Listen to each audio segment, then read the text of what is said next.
Okay. I feel kind of flat, but whatever.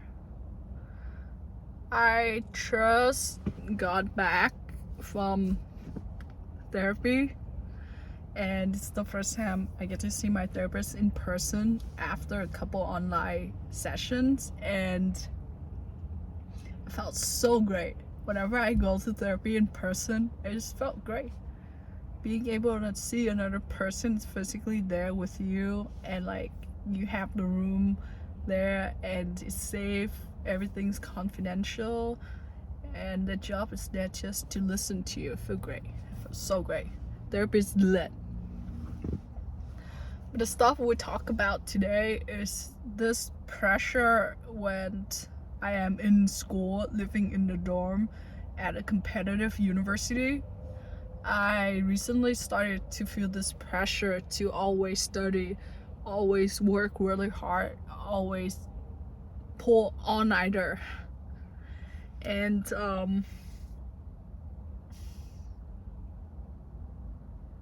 I'm afraid that if I don't do it, then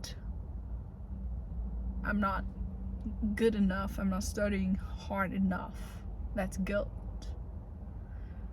When I'm at home by myself, I've never felt that guilt before. I feel like I study enough. I could go play badminton. I could focus on eating healthy. I could spend time with my girlfriend, my chosen family, or my friends, and not just studying all day.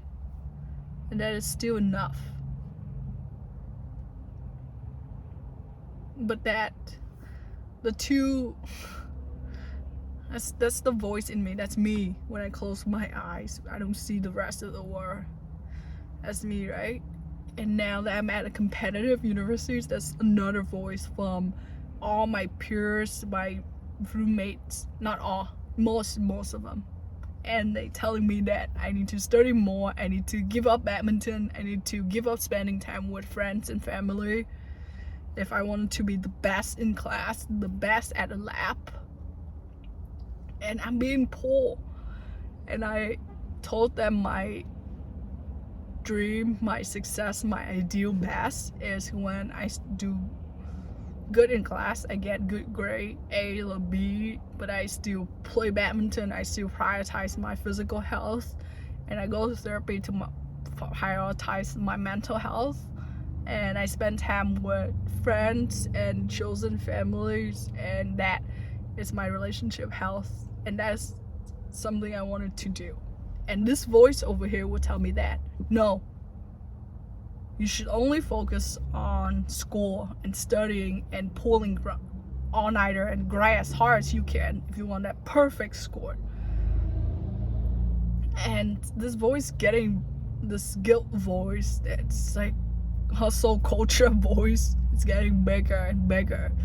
And the past 2 weeks I have given up this little voice over here, and I've been focusing on studying, working hard in the lab, and give up badminton, give up cooking, and really sleeping less than I usually do, which I did get really good grade. So this voice isn't wrong. I didn't get the best grade I've ever gotten in the past 2 quarters. And it does feel great, right? It does feel great to get a really good grade. And my friends who sacrifice even more get a higher grade than I am. I got like a 92%, my friend got 100%. Less sleep, studying more. And then my therapist asked me if that's what I want. Do I want a perfect score and study less, give up badminton, and give up social life,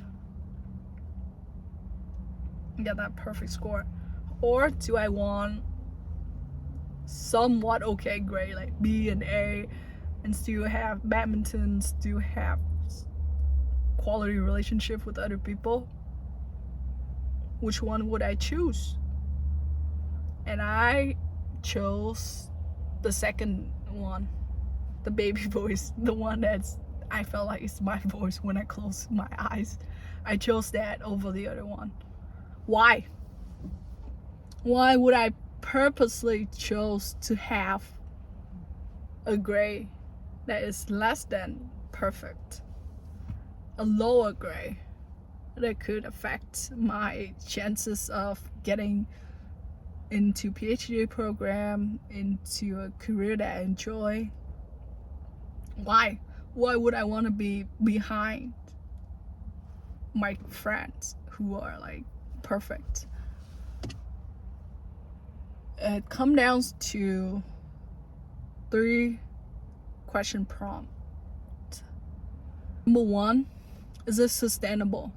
Is choosing less sleep, less quality relationship, less emphasis on exercising, eating healthy, got a perfect score, sustainable to me personally? Or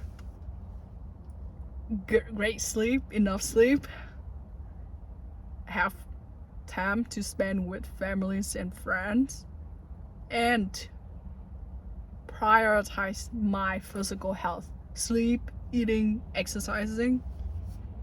This one is more sustainable. If I see myself in 2 years period, 5 years period, 10 years period, this one's more sustainable to me. And number 2 is option 1, the outcome that I wanted for myself.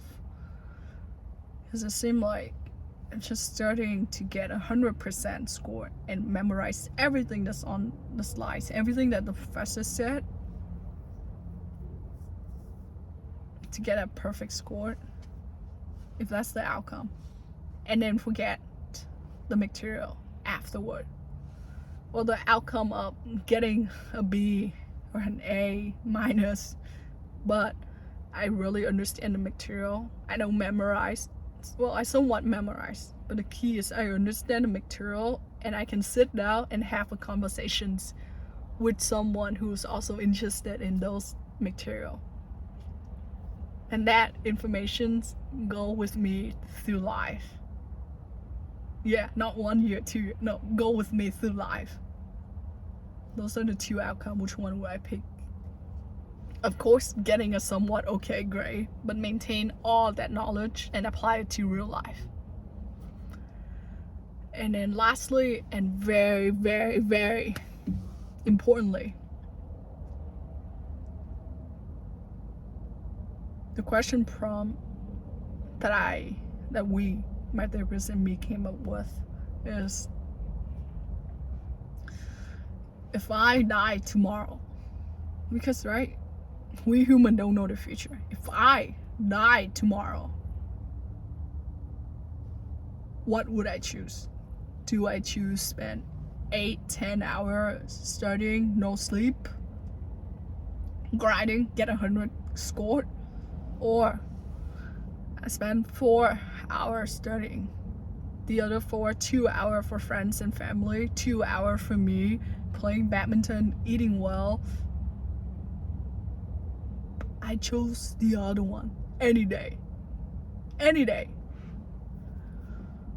So that is the prompt I should remember. And that's the reason why I chose the second, and I will continue to live that way and studying that way.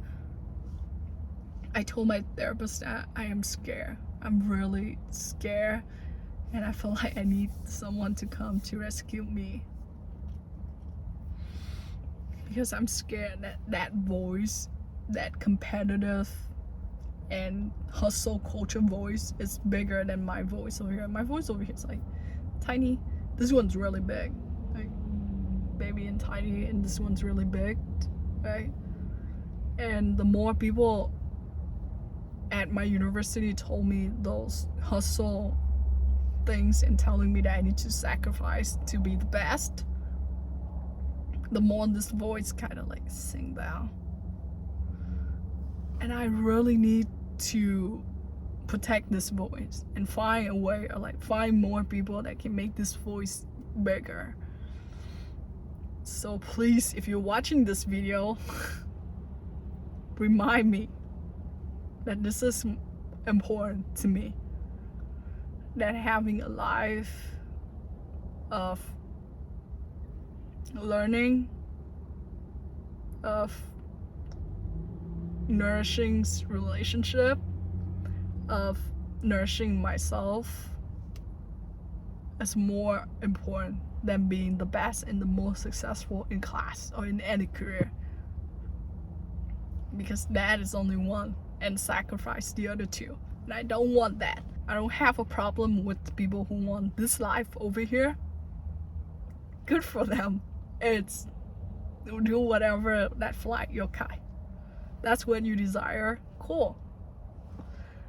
But me, I desire this life, this fulfilling life. So please remind myself that this is the life that I want, and don't let the society or like the culture, whatever, telling me otherwise. 2 quarter in, already losing myself a little bit, for the worse or the better. I do work harder, that's a good thing. I think I work harder than I'm at home by myself. But yeah, don't forget that part. Don't forget what's important to me. Anyway, therapy's lit. Bye. See you next week.